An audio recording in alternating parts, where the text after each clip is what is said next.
ನಮಸ್ಕಾರ. ಹವ್ಯಕ ಪಾಕಶಾಲೆಗೆ ಸ್ವಾಗತ. ಹಲಸಿನಕಾಯಿ ಸೀಸನಲ್ಲಿ ಈ ಥರದ ಒಮ್ಮೆ ದೋಸೆಯನ್ನು ಟ್ರೈ ಮಾಡಿ ನೋಡಲೇಬೇಕು ನೀವು. ಹಲಸಿನಕಾಯಿಂದ ಬಳಸಿ ಮಾಡಿದಂತಹ ಒಂದು ಪೇಪರ್ ದೋಸೆಯನ್ನು ಇವತ್ತು ಹೇಗೆ ಮಾಡೋದು ಅಂತ ನೋಡೋಣ. ಇದಕ್ಕೆ ಕಾಂಬಿನೇಷನ್ ಆಗಿ ಮಾಡುವಂತಹ ಒಂದು ಶುಂಠಿ ಚಟ್ನಿ ಕೂಡ ಸಖತ್ತಾದಂತಹ ಕಾಂಬಿನೇಷನ್ ಆಗಿರುತ್ತೆ. ಬನ್ನಿ ಇವೆರಡೂ ರೆಸಿಪಿಗಳನ್ನು ಹೇಗೆ ಮಾಡೋದು ಅಂತ ಇವತ್ತಿನ ವಿಡಿಯೋದಲ್ಲಿ ನೋಡ್ಕೊಂಡು ಬರೋಣ. ಮೊದಲಿಗೆ ನಾವಿಲ್ಲಿ ಬೆಳ್ತಿಗೆ ಅಕ್ಕಿಯನ್ನು ತಗೊಳ್ಬೇಕು. ನಾನಿಲ್ಲಿ ತಗೊಂಡಿರುವಂತಹ ಈ ಕಪ್ಪಿನಿಂದ ಅಂದರೆ 250 ml ಕಪ್ಪಿನಿಂದ 1.5 ಕಪ್ ಆಗುವಷ್ಟು ಬೆಳ್ತಿಗೆ ಅಕ್ಕಿಯನ್ನು 3 ರಿಂದ 4 ಗಂಟೆಗಳ ಕಾಲ ನೆನೆಸಿದ್ದೆ. ಈಗ ಇದನ್ನು ಮಿಕ್ಸಿ ಜಾರಲ್ಲಿ ಹಾಕಿ ಫಸ್ಟಿಗೆ ರುಬ್ಕೊಳ್ಬೇಕಾಗುತ್ತೆ.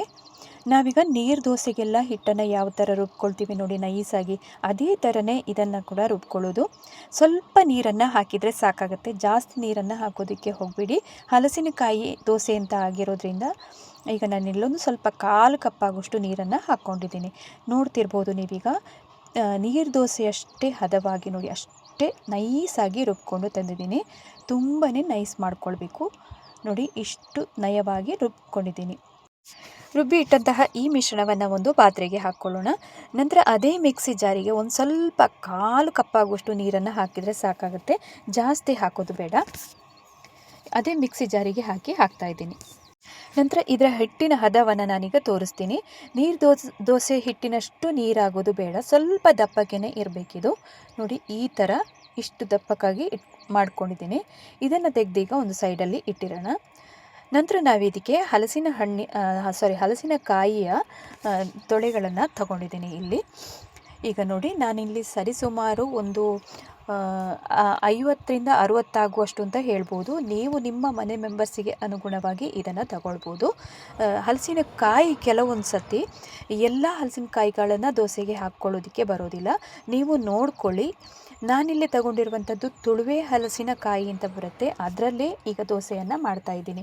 ಕೆಲವೊಮ್ಮೆ ಬರಿಕೆ ಹಲಸಿನಕಾಯಿಯಲ್ಲಿ ದೋಸೆಯನ್ನು ಮಾಡೋದಕ್ಕೆ ಹೊರಟ್ರೆ ಅದು ಅಷ್ಟು ಚೆನ್ನಾಗಿ ಎದ್ದು ಬರೋದಿಲ್ಲ. ಅದಕ್ಕಾಗಿ ತುಳುವೆ ಹಲಸಿನಕಾಯಿ ಸಿಕ್ಕಿದರೆ ತುಂಬಾ ಒಳ್ಳೆಯದು.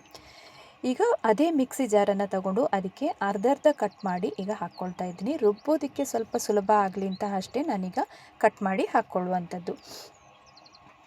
ಈಗ ಸ್ವಲ್ಪ ಆ ಮಿಕ್ಸಿಲಿ ಎಷ್ಟು ಹಿಡಿಯುತ್ತಾ ಅಷ್ಟನ್ನು ನಾನೀಗ ಕಟ್ ಮಾಡಿ ಹಾಕ್ಕೊಂಡಿದ್ದೀನಿ.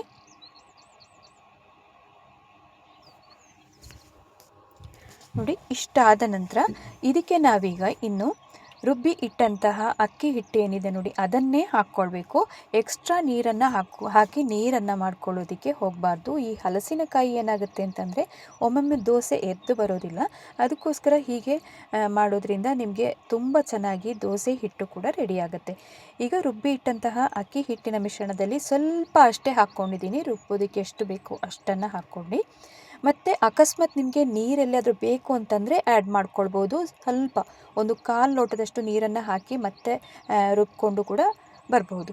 ಈಗ ನಾನು ಕೂಡ ಹಾಗೆಯೇ ಒಂದು 1/4 ಲೋಟದಷ್ಟು ನೀರನ್ನು ಮತ್ತೆ ಹಾಕ್ಕೊಂಡು ರುಬ್ಕೊಂಡು ಬಂದಿದ್ದೀನಿ ನೋಡಿ. ಹೀಗೆ ಮಾಡೋದ್ರಿಂದ ಅಕ್ಕಿ ಹಿಟ್ಟು ಕೂಡ ತುಂಬ ಚೆನ್ನಾಗಿ ಇದರಲ್ಲಿ ಮಿಕ್ಸ್ ಆಗಿ ನಮಗೆ ಸಿಗುತ್ತೆ. ಇನ್ನು ರುಬ್ಬಿದಂತಹ ಈ ಮಿಶ್ರಣವನ್ನು ತೆಗೆದು ಒಂದು ಸಪ್ರೇಟಾಗಿ ಪಾತ್ರೆಗೆ ಹಾಕಿ ಇಟ್ಕೊಳ್ಳೋಣ. ಮತ್ತು ಬಾಕಿ ಉಳಿದಿರುವಂತಹ ಹಲಸಿನಕಾಯಿಗಳ ತೊಳೆ ಇರಬಹುದು ಮತ್ತು ಅಕ್ಕಿ ಹಿಟ್ಟು ಇವೆಲ್ಲವನ್ನು ಸಹ ಅದೇ ರೀತಿಯಾಗಿ ಮಾಡಿಕೊಳ್ಳೋಣ. ಅಕ್ಕಿ ಹಿಟ್ಟನ್ನು ಎಲ್ಲವನ್ನು ನಾವೀಗ ರುಬ್ಕೊಳ್ಬೇಕಾದ್ರೆ ಪ್ರತಿ ಬ್ಯಾಚಲ್ಲಿ ರುಬ್ಕೊಳ್ಳುವಾಗಲೂ ಅಷ್ಟೇ ಸ್ವಲ್ಪ ಹಲಸಿನಕಾಯಿ ತೊಳೆಗಳನ್ನು ಹಾಕ್ಕೊಳ್ಳೋದು ಮತ್ತು ಅಕ್ಕಿ ಹಿಟ್ಟನ್ನು ಹಾಕೋದು. ಈ ಥರನೇ ಮಾಡಿದಾಗ ನಿಮಗೆ ಅಕ್ಕಿ ಹಿಟ್ಟು ಕೂಡ ತುಂಬಾ ಚೆನ್ನಾಗಿ ಹಲಸಿನಕಾಯಿ ತೊಳೆಗಳ ಜೊತೆಗೆ ಹೊಂದ್ಕೊಳ್ಳುತ್ತೆ. ಈಗ ನೋಡ್ಬೋದು ನಾನು 3 ಬ್ಯಾಚಲ್ಲಾಗಿ ರುಬ್ಕೊಂಡಂತಹ ಈ ಮಿಶ್ರಣವನ್ನು ಅದೇ ಪಾತ್ರೆಗೆ ಹಾಕ್ಕೊಂಡಿದ್ದೀನಿ. ನಂತರ ರುಚಿಗೆ ತಕ್ಕಷ್ಟು ಉಪ್ಪನ್ನು ಹಾಕ್ಕೊಂಡು ಸರಿಯಾಗಿ ಒಮ್ಮೆ ಮಿಕ್ಸ್ ಮಾಡ್ಕೊಳ್ಳೋಣ. ಇನ್ನು ನೀರನ್ನು ಹಾಕ್ಕೊಳ್ಳುವಂತಹ ಅವಶ್ಯಕತೆ ಇಲ್ಲ.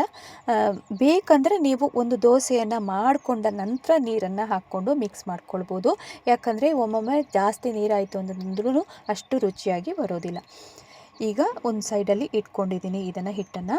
ನೆಕ್ಸ್ಟ್ ಈಗ ಇದಕ್ಕೆ ಕಾಂಬಿನೇಷನ್ ಆಗಿ ಮಾಡುವಂತಹ ಒಂದು ಶುಂಠಿ ಚಟ್ನಿಯನ್ನು ಹೇಗೆ ಮಾಡೋದು ಅಂತ ನೋಡೋಣ. ಇಲ್ಲಿ ಒಂದು ಸ್ವಲ್ಪ ಮಿಕ್ಸಿ ಜಾರಲ್ಲಿ ಕಾಯಿ ತುರಿಯನ್ನು ತಗೊಂಡಿದ್ದೀನಿ. ನಂತರ ಇದಕ್ಕೆ ಖಾರಕ್ಕೆ ಅನುಗುಣವಾಗಿ 2 ಹಸಿರು ಮೆಣಸಿನಕಾಯಿಯನ್ನು ಹಾಕ್ಕೊಂಡಿದ್ದೀನಿ. ಮತ್ತು ಒಂದು ಸ್ವಲ್ಪ ಹಸಿ ಶುಂಠಿಯನ್ನು ಹಾಕ್ಕೊಳ್ಬೇಕು. ಮತ್ತೊಂದು ಸ್ವಲ್ಪ ಹುಣಸೆ ಹಣ್ಣನ್ನು ಇಲ್ಲಿ ಹಾಕ್ಕೊಂಡಿದ್ದೀನಿ. ಇನ್ನು ರುಚಿಗೆ ತಕ್ಕಷ್ಟು ಉಪ್ಪನ್ನು ಹಾಕ್ಕೊಂಡು ನೀರನ್ನು ಸಹ ಹಾಕ್ಕೊಂಡು ನುಣ್ಣಗೆ ಅಂದರೆ ಅಷ್ಟು ನೈಸಾಗಿ ರುಬ್ಕೊಂಡು ತರೋಣ.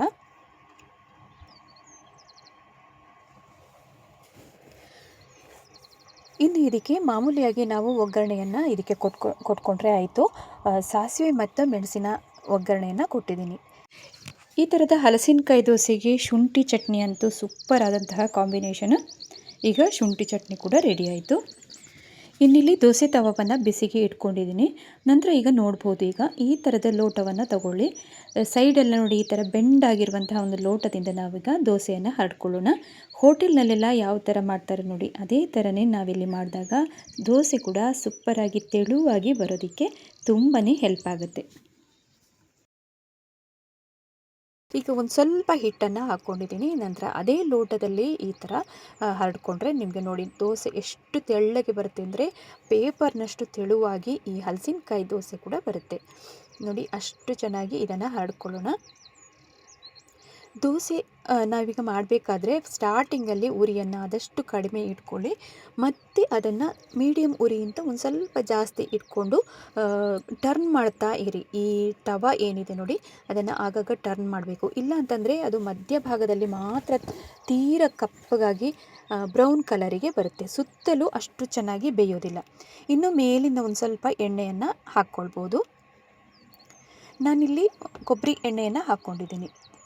ಈ ಥರದ ಹಲಸಿನಕಾಯಿ ದೋಸೆಗೆಲ್ಲ ಕೊಬ್ಬರಿ ಎಣ್ಣೆ ಕಾಂಬಿನೇಷನ್ ತುಂಬಾ ಚೆನ್ನಾಗಿರುತ್ತೆ. ಇನ್ನೂ ಸರಿಯಾಗಿ ಬೇಯಿಸ್ಕೊಳ್ಳೋಣ.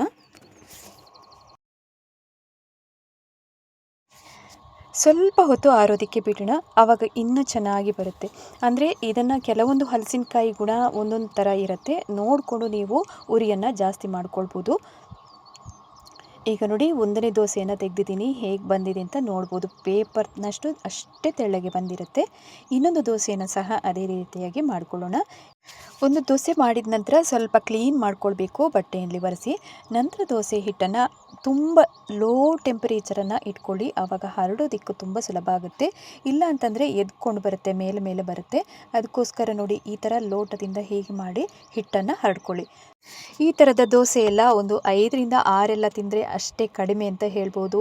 ಇನ್ನೂ ಜಾಸ್ತಿ ಸೇರುತ್ತೆ, ಅಷ್ಟೇ ತೆಳ್ಳಗೆ ಬಂದಿರುತ್ತೆ. ನೀವು ಕೂಡ ಮನೆಯಲ್ಲಿ ಇದೇ ರೀತಿಯಾಗಿ ಟ್ರೈ ಮಾಡಿ ನೋಡಿ. ಈಗ ಮೇಲಿಂದ ಒಂದು ಸ್ವಲ್ಪ ಕೊಬ್ಬರಿ ಎಣ್ಣೆಯನ್ನು ಹಾಕ್ಕೊಂಡಿದ್ದೀನಿ. ಹಲಸಿನಕಾಯಿ ದೋಸೆಗೆಲ್ಲ ಕೊಬ್ಬರಿ ಎಣ್ಣೆ ತುಂಬಾ ಮುಂದಾಗಿದ್ದರೆ ಅಂತೂ ಚೆನ್ನಾಗಿ ಇರುತ್ತೆ. ಮೇಲಿಂದ ಜಾಸ್ತಿಯಾಗಿ ಎಣ್ಣೆಯನ್ನು ಅಪ್ಲೈ ಮಾಡಬೇಕು, ಅದು ಇನ್ನೂ ರುಚಿಯಾಗಿರುತ್ತೆ.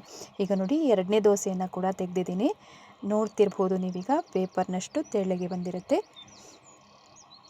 ಮಕ್ಕಳಿಂದ ಹಿಡಿದು ಎಲ್ಲರೂ ಇಷ್ಟಪಡುವಂತಹ ಈ ಹಲಸಿನಕಾಯಿ ದೋಸೆಯನ್ನು ಹೇಗೆ ಮಾಡೋದು ಅಂತ ನೋಡ್ಕೊಂಡು ಬಂದ್ರಿ ಅಲ್ವಾ.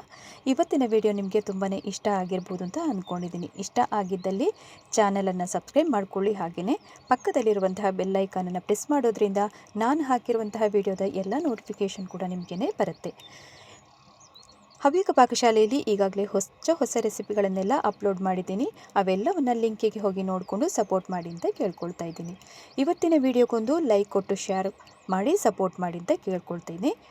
ಇನ್ನೊಂದು ರುಚಿಯೊಂದಿಗೆ ಮತ್ತೊಮ್ಮೆ ಸಿಗ್ತೀನಿ. ಅಲ್ಲಿ ತನಕ ನಮಸ್ಕಾರ.